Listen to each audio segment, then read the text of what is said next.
Okay. I just couldn't leave it there because I feel like there is just a little bit more to say about this now that I've looked at it and I want to fix it. So my first thought was I'd like to declare another, actually, I don't even want to declare another set of coordinates. I can use my sort of generic LB chords up here to add some more items into my LB chords array. So I've got 1288, 796. And our first thing that we're going to be clicking on is the transcend button. Transcend button. And so we'll set transcend button to, what was that number? 1288, 796. And you can see that this one actually is, it's taking no, this argument also allows no commas in between, which is just fine. But this part right here, we want 146700. So we'll take that. And that is our salvage button. And we'll put that in there like this. Give it some quotes. Perfect. All right. And so what we're doing then is in this area right here, we're actually doing an LB click or an LB chords. And what I've done with LB chords is this LB click function. All it really is doing is clicking to a location which is here, and then it sleeps, it clicks, it sleeps. And that's really all it was doing. Now, I'm not using that in my main script right now. So I was finding the uh, performance of it for what I was trying to do, which was actually click on the pet menu. Wasn't really working out, and I was killing the terrors without even needing to switch my pet set over my damage set. So because that really became redundant, I stopped using this function entirely, as it just really wasn't doing what I needed it to do. So I'm going to modify the sleep on this down to 50 because I don't want to wait 500 milliseconds each time in between my clicks here. You can see I've already got this set up to like a 50 millisecond delay and then a 10 millisecond delay here. So that's really not even gonna, it's probably gonna take just a tiny bit longer. That's gonna be okay. All right, so LB click, and we're gonna do transcend button here. So LB click transcend button. We are going to actually do that again. Remember, we want to give that a shot twice. We're going to send Alt down, and let's fit another one here. So we'll do this LB click transcend button instead of transcend. We want salvage button. We're going to Alt up here. We're going to increment our area here. And then I think that's about it really. I think we could do an LB click here with no argument, but I'm not really sure about that. So I don't really want to give that a shot, right? And the rest of this is actually just kind of fine the way it is. It's all sort of single purpose. I'm not doing a whole lot. I guess I could create a function that was like a click sleep and like maybe parameterize the amount of sleep that it's getting in between. But that just kind of seems like overkill. So I'm going to go ahead and file save this. So my Alt Q now is going to do things just a little bit different. We are again going to reload this script. I'm going to go over to my uncommon cards here and let's test this out then real quick, okay? Alt Q, transcend, salvage. And you can see it's firing off just as easily. That's great. That's great. Okay. Now let's take a look at that script again because something else that we were doing there was the Alt E. And Alt E was simply just doing the transcend with no salvage. So what we can do is we can, oh, that's interesting. What it's doing there is it's actually just grabbing the current coordinates, mouse get pause mxmy, mouse move mxmy, then it sleeps for 50 milliseconds and then returns. All right, and then we've got our Alt R, and Alt R is, it looks like Alt R is just doing the salvage. So Alt R is just simply salvaging. I don't think I really use this one that much, but that's fine. We can still take this now and we can remove all of this. and we can do salvage button here. All right, so we've got our get position, sleep, send alt down. This is alt R. Again, the bang exclamation point R colon colon sets the alt R as our hotkey. Getting position, sleep, send alt down, salvage button, return. So I'll go ahead and file save this one. And what I'll do then is I'm going to reload the script. All right, so now if I press in here, alt Q, transcend salvage, I'm going to do an alt W, no, alt E, simply transcends, alt R, simply salvages. And you can see that that mouse get pause, if I alt E to transcend, it returns it right back to where it was. Alt R does the salvage, but alt Q, salvage, does transcend, salvage, and then moves the mouse just a little bit over to the right. And you can see the little guy spazzing out there. It's sort of a known graphical bug inside the Leaf Blower Revolution, where if you have a moving creature, that it's going to go absolutely wild in here when you press the button. So you can see your bat here is just sort of freaking out. Your bunny losing its mind, right? Pretty funny. All right, so let's see what else we've got inside of our script here. All right, so this whole area, what I've done here is I've commented this out with the slash and the star, and then the slash star here as well. I had this one listed as a vortex for gem farming. And so what this one was doing was looping, going through the first favorite. It would open up the first favorite, which would be the tower. It would send input of B, and then it would click on the artifact for the vortex, which would skip me to the top tower floor. So I'm just going to wipe that all out. And right here, you can see I've used the semicolon and some dashes to declare where my functions start, and the rest of the hotkeys are at up here.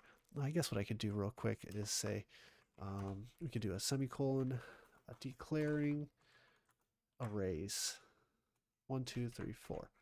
Nice. And then we could do here, begin hotkey section. And then what I could do is after each of these, or right here, I could describe this as transcend and salvage. There we go. And these are just comments. So all this is doing is adding a little descriptive language, a little bit of documentation to let people know, let me know really in the future also what these things are doing. So this one is salvage only.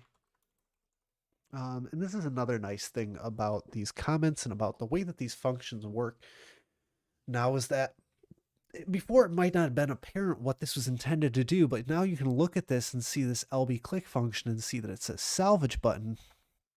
And you're basically immediately going, oh, it's doing something with the salvage button, right? So here we've got leaf set P, telly bridge, telly vilewood, telly lone tree, leaf set O, telly, and this is kind of describing the flow of the script. And so I don't really need to comment what this one does, but I can say single boss kill loop no terrors. And then here, alt Z, boss killing loop plus terrors. Okay. So again, this one is currently using the epic chests. And something I point out too real quick is that this use chest function right now is accepting the word epic here.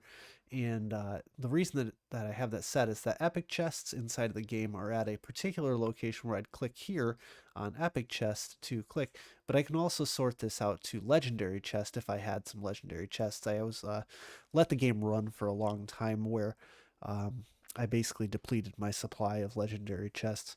But what I could do is right now I have this set as use chest epic, and I can change this here to legendary, and this one also to legendary. And if I did this instead of clicking on the epic coordinate, it's going to switch over to that legendary coordinate. And another thing that I might want to do, or I could do here, is I could, when the script starts, I could have this script ask me input box, and then chest type. Now let's do type of chest to farm or to use. Used. Let's do type of chest used.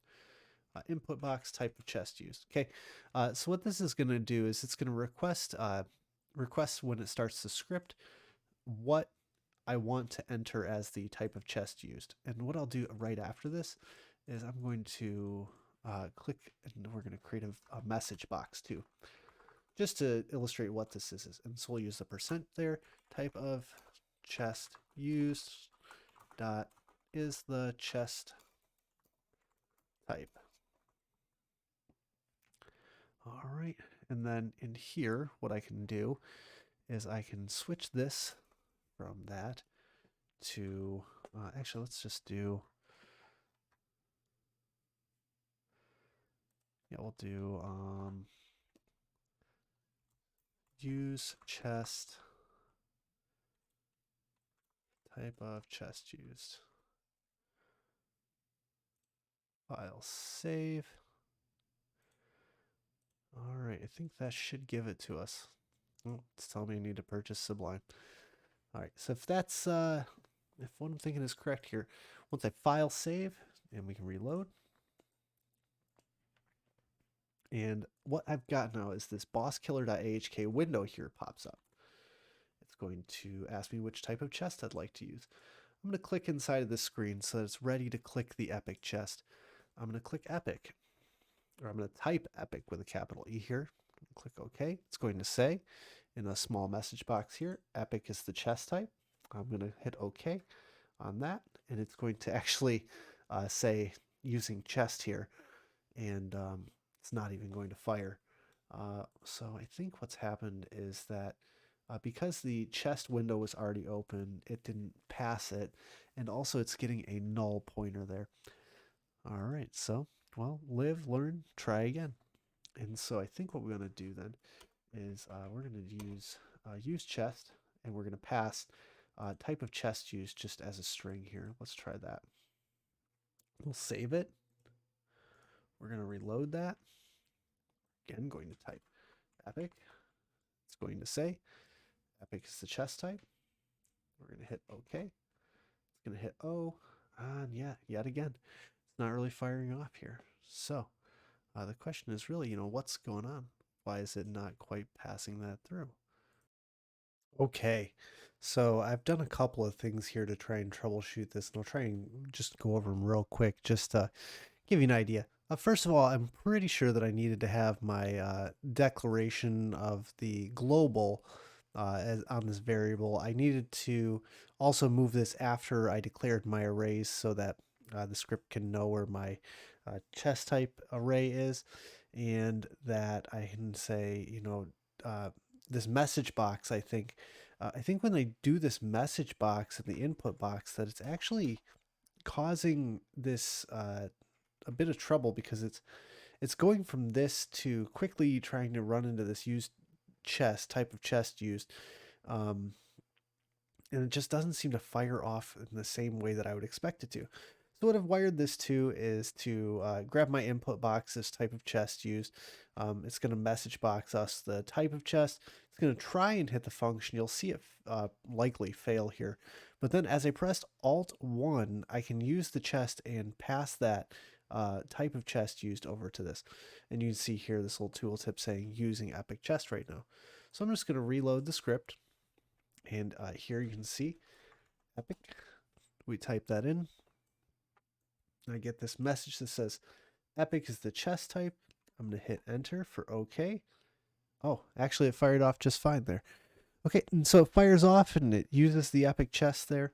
And also if I hit the Alt-1, I should see the same thing happen where I use the epic chest. And again, the advantage to that would be that if I wanted to set that variable every time that I got into the script, whenever I reloaded it, that I could simply type the type of the chest that I want to use at the time that I launch into this script. Now, because that's not something I actually want to do, I can just remove this little area here by commenting it out with the slash star and star slash. I can go down and just make sure that I didn't make any crazy alterations to our type of chest being used, and it doesn't look like we've done really anything there. It's still just going to sleep for 1,000, switch the tooltip up, and click chest type there. One thing I've noticed though is that with that alt bang, that it's going to leave that chest using epic chest up there forever.